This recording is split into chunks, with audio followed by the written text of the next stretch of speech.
WatchPitch podcast listeners and now YouTube channel viewers. We are launching into our next episode of the WatchPitch podcast with Mary O'Connor with Conscious Leadership. And you do some amazing coaching for lots of business owners. And I'm thrilled to have you on the show, largely because I think that there's not a solitary person who's listening to this show or who's watching it that isn't going to be in front of somebody else at some point and needing to connect with them in order to move them together in a direction that they can potentially both share and create kind of a win-win for both of them. Good. And I think that one of the things that you have spent a lot of time investing in, experimenting with, and delivering value in this place of sort of connecting entrepreneurs very consciously with not only their work and themselves, but also who they're connecting with so that that win-win can happen. And I'd love you to just introduce yourself, share with the audience a little bit more about, your journey, and we'll sort of dig into some of the discoveries that you've come upon that really do work when you're wanting to create partnerships and connect with people to move, you together forward in a direction that's really going to create a win-win. Yeah, thank you. I'm delighted to be here. It's always fun to be with you. Nice. And also just the whole, for me, the mission is really how do we empower visionary entrepreneurs who have a positive business model that's going to help either the people or the planet. So I've been committed for a long time, for several decades now, and how can I make the best use of my talents and skill to leverage those people who have some of the most incredible solutions for our most thorny problems. And that's really my passion, is to help those people get loud and proud and get out there, get the money they need, get the clients they need, and make the money they need so they can do their thing. And really make a difference, because we're needing that yes. entrepreneurialism. We're needing those fresh ideas. Yeah. We're needing better ways to solve these really big problems and challenges. Yeah, and when you look at it, the economy is the fuel that runs everything. So if you if you know that that's true, and then you have business as the focal point of the economy in many ways, then feeding those economic vehicles, those businesses that have the best leverage of doing something that's going to change the needle, whether it's in the alternative energy field or the built environment or whatever. Sustainability, just that big sustainability, birth, human consciousness. It's going to have a big quantum effect, I think, in our planet. So that's what I find exciting. And yes, what you said, to me, I call it persuasive conversation. So anytime you have to move somebody, whether to inspire them to buy something that is really going to be a benefit to them, or to fund you because you could really make good use of that money and multiply your efforts and leverage your good. Those are hugely important skills that, frankly, we're just not taught anywhere. I was an adjunct professor at a university in California, and I was just shocked that nobody ever teaches that kind of enrollment conversations, or how do you have a persuasive conversation? How do you do sales? It's not taught anywhere. And it's like the most fundamental thing, as you know, when you get in front of another human.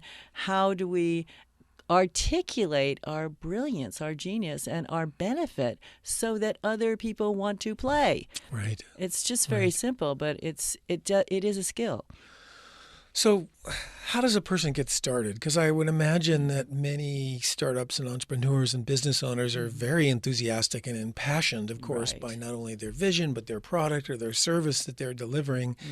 And it's probably really easy to drop into that passion, but I know we've all had that experience of being overwhelmed by somebody that's so full of themselves and their enthusiasm that, gosh, I have to start holding up the brakes in some way because I am being overwhelmed. So walk me through an ideal scenario where both people are really listening and both people are also hearing the value in the room, and can potentially then have, with that kind of safe space, the imagination and creativity to sort of drop into the room to then come up with potential solutions. Right. Well, I think it's so funny what you just said when people are so enthusiastic and passionate, which is a lot of times the case when you have visionary entrepreneurs or people with a startup. And if you've ever been in front of anyone who's been in network marketing, you know what I'm talking about. Yeah, absolutely. And sure. so yeah. and it's painful if you're on the receiving end, because you might love this person. They might be your mother, for God's sake. And still, you kind of bowled over. And so we call that being out of sync with the other person. You're not really attending to their facial features. You're not attending to their energetic resonance. We call it the lean in factor. So most people are like leaning out. Right. And we don't notice if we're so filled with our own ideas, our own communication. And, I know this from my own personal experience, because I started in sales when I was 25 years old. I started selling for a solar company. I was selling solar hot water heaters.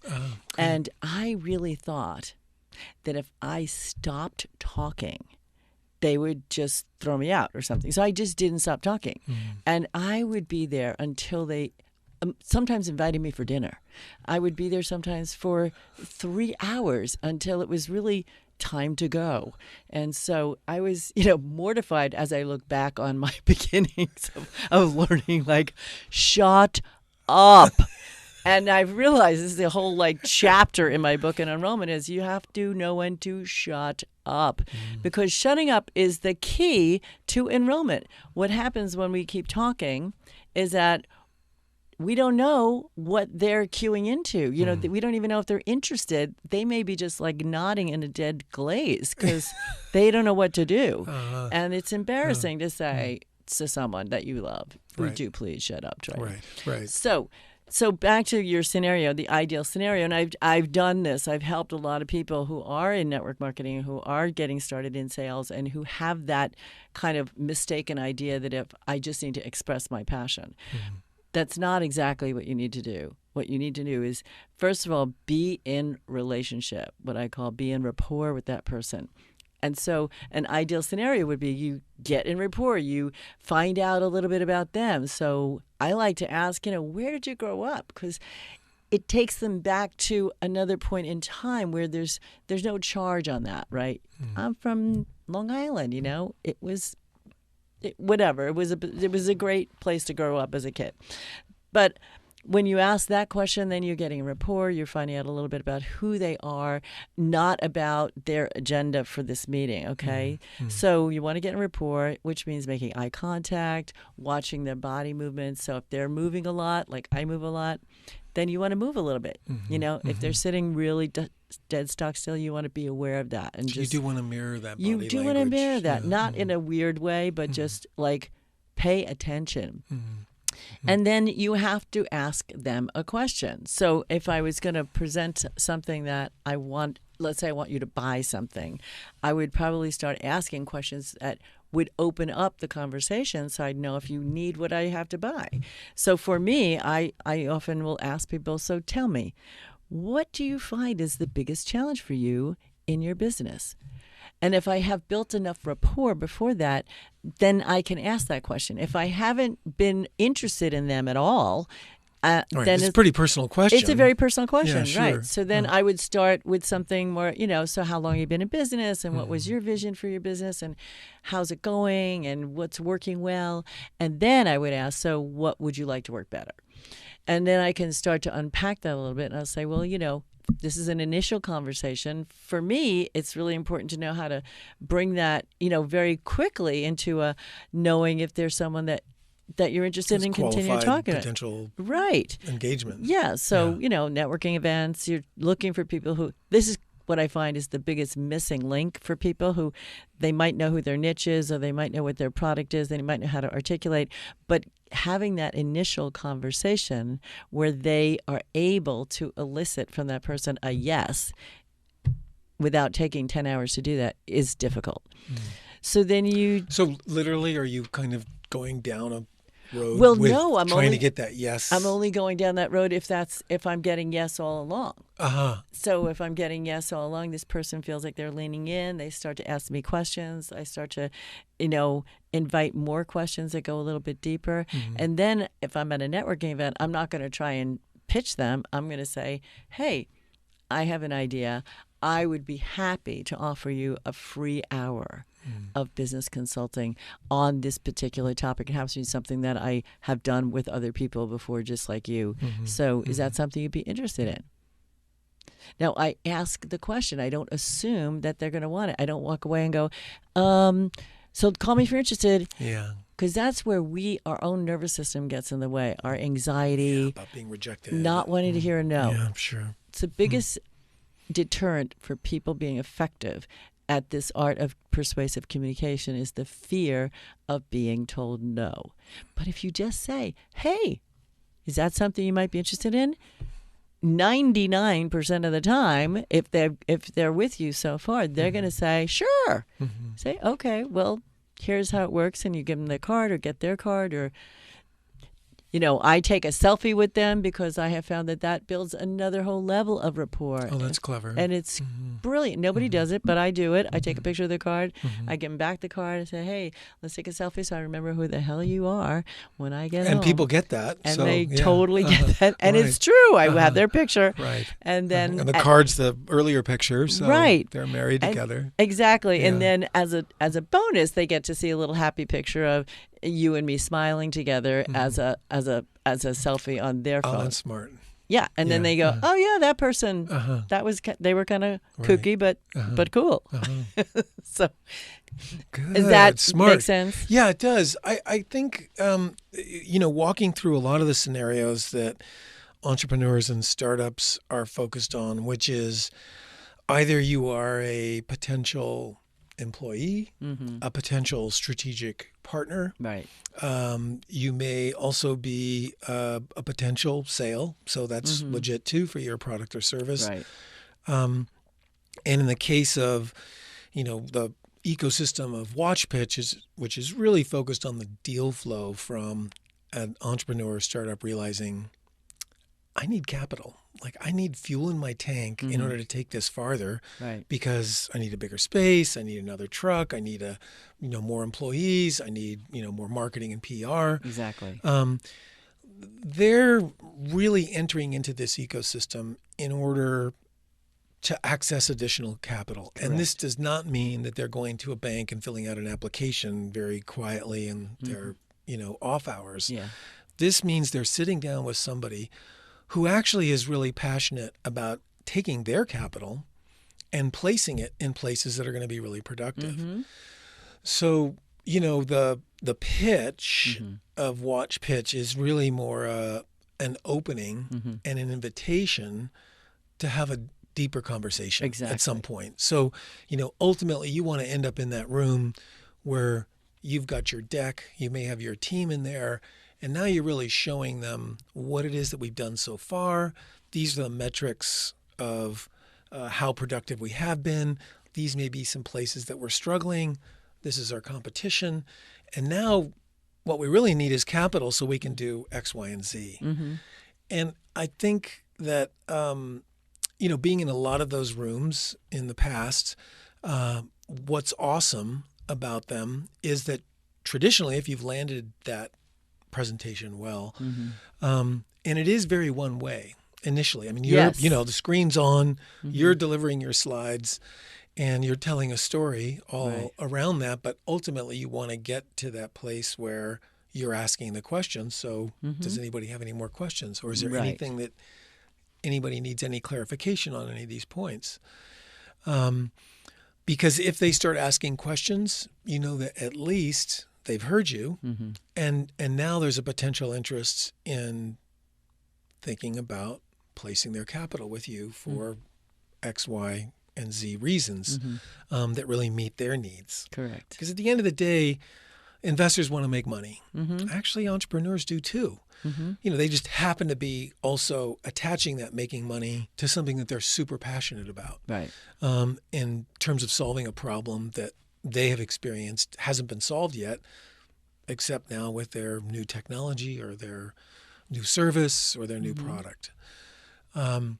So in my sort of thirst for wanting to really empower these entrepreneurs and startups with the secret sauce to connecting with investors, this is more than just that warm gathering of people where we've just met one another at a cocktail party, which I love because that happens also. You know, there's incubators and accelerator programs all over the world right now, and they understand that it's those kind of ecosystems. We have, you know, a really dynamic one here in Asheville, Venture Asheville, Scale Up.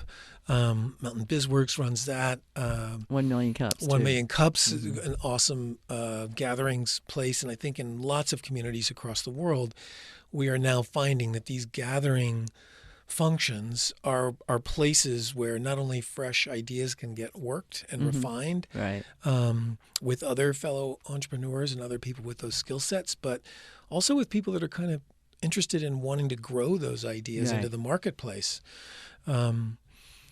You know, this is the gig economy that many people are referring to in terms of, you know, we are kind of enterprising data in some form or another. Right. So at the end of all this is figuring out a way in that room of decision makers how to not be too much, how to be just the right amount, and genuinely deliver it in a way that at least they got the information they needed. You know, like not every investor is going to say yes for a whole bunch of reasons. Absolutely. You know, you might have a biotech piece of technology. They're all into fintech and they have no idea what's going on in the medical world and whether or not that thing will work or not. It looks great, looks like there's demand, but that's not my specialty. That's okay. But I do know somebody. And that can often lead to another meeting that then leads to then that funding that they're looking for. So you're asking about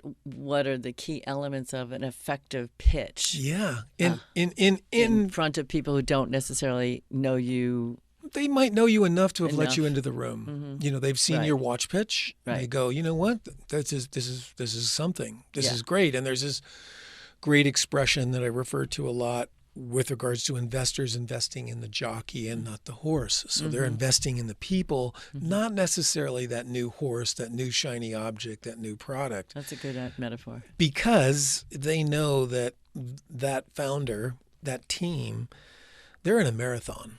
It's not a short race. It's a long race, and you need you know, a density of character and the ability to really see something through over a period of time in order to see a return for everybody.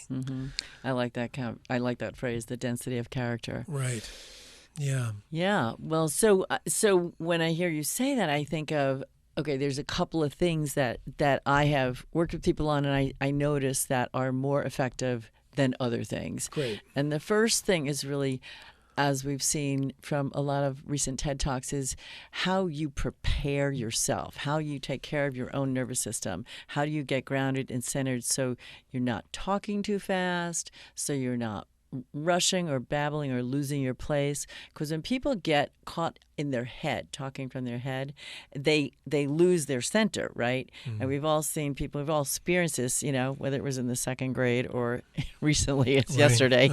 So that's really important. I usually take people outside the room, make sure that they have, you know, done a little body awareness and centering, breathing. And then even before you start a pitch, you can just take a moment. Make sure you feel your back and your feet. Send your kind of, you know, invisible roots down into the ground. That will help so much, and it gets people out of their head and into their body. That's step one. Step two is, even if you're not asking questions because you're putting up the slides, how you put up the slides and what you invite people to start to consider in the very beginning. Is it all about creating both a sense of ease on the part of the investors and also so they know your values? So where did you come from? What because people invest in people who have similar values. If your values are completely different, it's not just the product, it's the vibe they get from from you, because it's like you said, it's a marathon. And I'd rather bet on somebody who I'm like, that person, this idea may not go the full cycle, but I think they've got something here. That has to do with the trust factor, the integrity, the intensity and passion, somewhat the intelligence, but intelligence, as we know, is really not a high degree of success for most people, but the ability to think on their feet, humor, getting to the point, assimilating information. Those are things that investors are looking for, right? So we prepare ourselves. We start out with some way, because you can even pose a question and then answer it yourself. And I love the kind of posing a question like, so, how a lot of people experience XYZ problem and feel like blah, blah, blah. You've posed a question, you're not asking for an answer, but you've set up their mindset to be open to listening. Because you're asking a question. Exactly. So there's a lot of power that we have in our language and in our communication, as we all know. And the sequence of steps, as I teach it and as I have practice, is get in relationship and rapport, even if it's the quick joke at the beginning or the quick, hey, I've been doing this my whole life, but I haven't got paid till yesterday, or, whatever you can say that drops people into sort of humor. If you're a good humor person, if you're not, don't use jokes. Do not use jokes because you don't want to come off as like schmaltzy and weird. Yeah. Build rapport as fast as you can, which comes from telling the truth, telling a weird detail about your background, posing a question that leads them into your context. Create the next thing, which is the sense of discovery. So here's what we have discovered is the problem. So why is there a need for your business or your product, right? So you're building that case along with your slides. So here's what we've discovered. Here's the facts. Here's the graphs. Here's the opening in the market. Here's the competition. So you're actually unveiling the discovery of why is this a need? Why is this something that we should have? The third step is really discovering what's possible. So you're going to declare, this is an invitation for a lot of people who don't take this step really powerfully, but to make your declaration. It's an I believe statement, or I am committed to. I believe that every person on this planet deserves to have free energy, or whatever that is, right? So you make a powerful statement that conveys conviction in a way that nothing else can. Your personal declaration, that presents the possibility, right? So when you've I like that. declared your possibility, then you're talking about the opportunity of your particular service or business. So rapport with you buying it. With you buying it. Or behind it, yeah. Yeah. Rapport, relationship, discovery, what's the problem, possibility, what is the possibility of this, and then the opportunity. The opportunity is you investing in this company, and here's what the benefit will be to you. And then the fifth step is make the request. So every pitch, every enrollment conversation that I've ever been in involves those five steps. And I think once you understand that, you can piece together your presentation in a way that follows how most people are thinking. Does that make sense? It does. So you mentioned a book earlier. So you have a book on this process? You don't. No, I don't have a book. I should have a book. You should but let's not talk about That's all right. And if do you have some of this on your website? Yes, epicmindconsulting.com. Epicmindconsulting.com. Great. And what are some other things on the website that you offer people there? Well, I talk about a lot of things that you just mentioned earlier that entrepreneurs face, which is hiring your first people, how you onboard them, what are the key elements to look for when you're getting your first couple of people or anybody after that? How do you recalibrate an employee who's kind of gone off the reservation? How do you bring them back into mission creep? Yeah. Value creep. Right. Right. So, how do you bring them back into focus? And then what a lot of people like to call time management, I like to call energy management. So, it's not really time that we manage, it's energy when you get down to it, there's a really great book called The Power of Full Engagement by Jim Lohr, who trained a lot of the tennis athletes and did a lot of research on what is the difference between the A players and the B players. And it's really fascinating.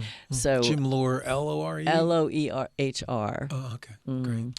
And anyways, yeah, so that's a great resource. But so teaching entrepreneurs basically like energy management, which is also not just how do you spend energy, but how do you recover energy, which is the biggest thing that we don't do in America. Yeah. We're such a production machine, and we're such a 24/7. Right. You know that my coffee's to go. I'm not going to sit down at a cafe. You know, we promote the idea of being sort of jacked up 24, and we all know, especially if you're at my age or your age, like that ain't sustainable. Right. So recovering energy, and they've discovered that. I mean, even Tony Robbins had this massive breakdown in his health, and had to stop for a while.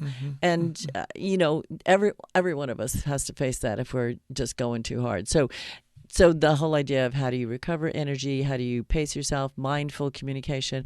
The biggest issue in business is really communication. How do you talk to your employees? How do they talk to you? And how do you talk to your customers?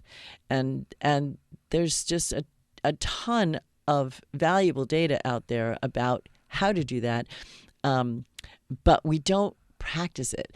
And I think largely because we're never taught the art of listening. Right. You know, and what that reminds me of too is that even your customers are exhausted.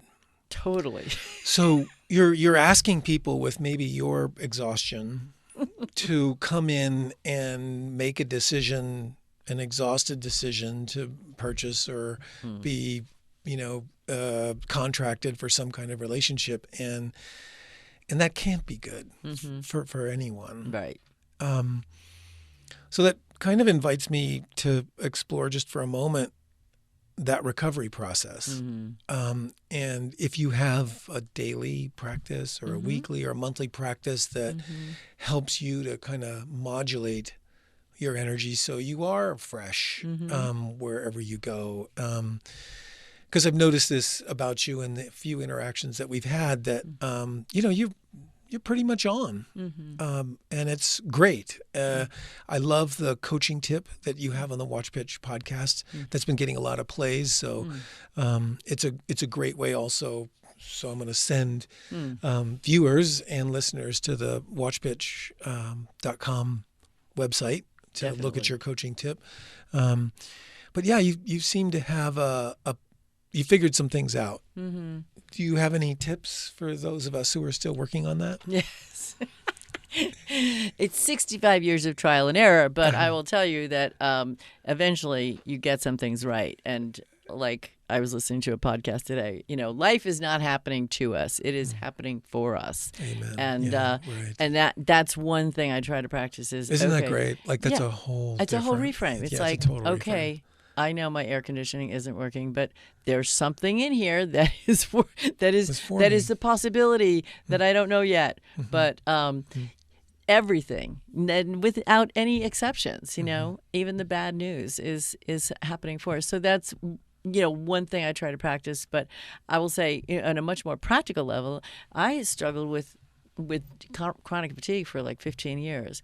And it's one of the reasons I left California and came to North Carolina, because I just had to get out of the stress related, the pace, the amount of money you need to make, and the competition for the same services. And it's like 20 people in a room doing exactly what you're doing.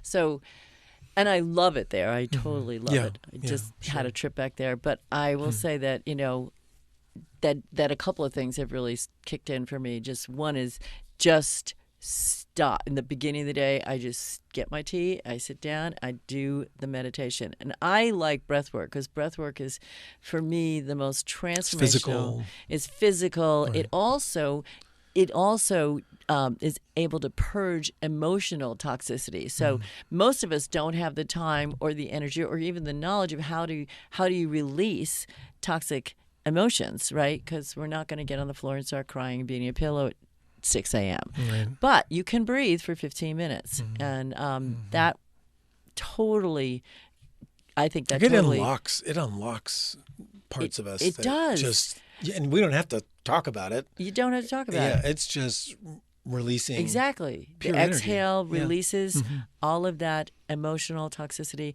And the brain, which is the largest user of oxygen in the body, Yeah. when you think of all the cases that we now are facing of Alzheimer's and dementia, you can fix that by breathing, intentional deep breathing. So I love doing that. I love doing yoga because that in combination after the breath work really does help move the energy in the body. And then I love walking around my little lake, Beaver Lake. So those are 3 things I try to do every day. And then I schedule a nap every day. That's awesome. And I do not care what anybody needs from me. I am not available. And I am like committed to it. It sounds, but it's not silly. If it works for you, take a nap. Yeah. And even if you're just doing a progressive relaxation, it does something. It reboots your system and enables you to get, have another whole half a day that's really productive instead of dragging your ass forward.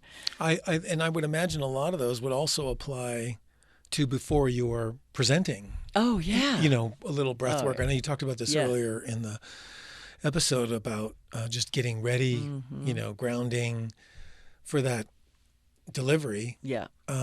Because I think we're all reading energy Totally. all the time. And, if we're seeing scattered, if we're seeing exhaustion, that's got to raise an internal red flag of, there's something about this person that doesn't know about self-care. Right. And that's not going to be good for the business. Right. I mean, imagine if we know now that 93% of all communication is non-verbal. 93%? 93%. That means that only 7% of what comes out of your mouth is actually what people are paying attention to. So if you're that's why the idea of congruence. Thank God we've got video now. I mean, really. Yeah. But, being congruent is, we've all been in situations where, even when you're a little kid and you say, Mommy, what's wrong? I'm fine. And we've learned early on, don't ask Mommy how she is, because that ain't going to be good.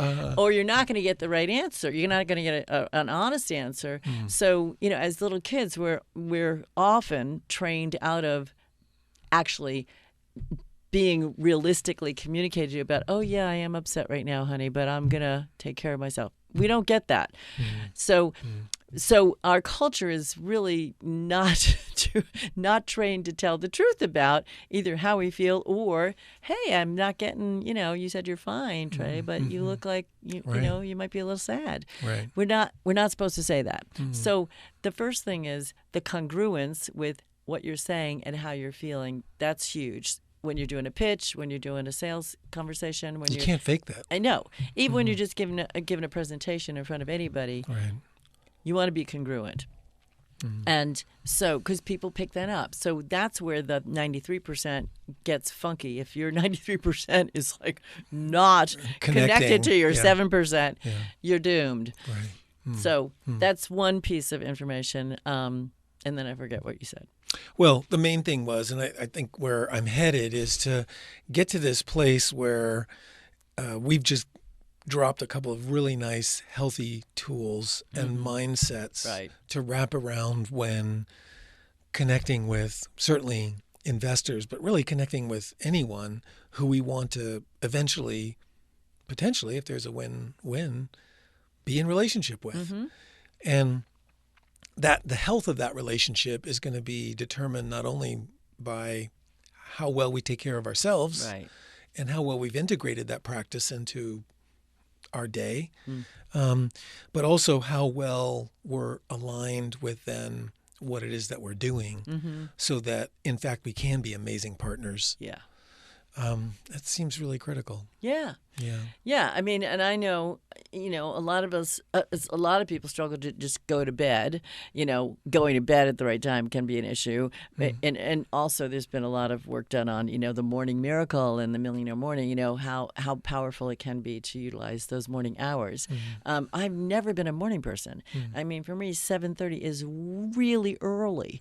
But if I use those first 2 hours in a way that is rejuvenating, restorative, and going to fuel me for the rest of the day, then I'm ready.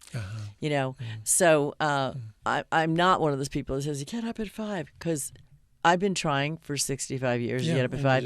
It ain't going to happen. Right. Yeah. But know I'm thyself. I'm pretty productive in the awake hours.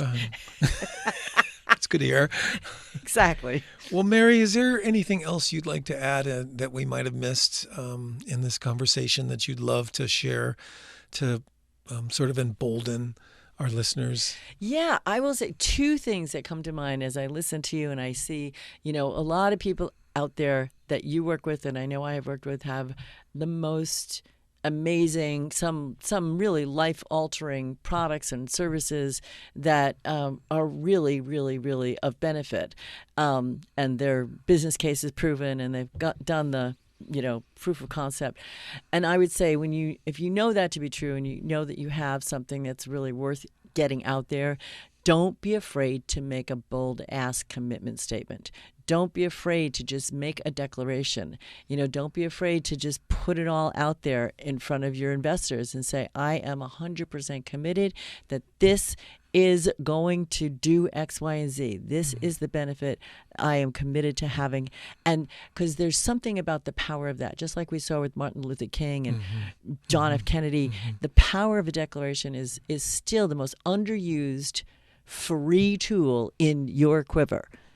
And so we don't use that enough. I say that's the first thing. The second thing is don't forget to ask. Right. However you ask. I mean, in a pitch, it's not, you don't want to be grabby or weird, but you can say, I invite you to seriously consider this investment as one of the key investments in your strategy or your portfolio. And here's why.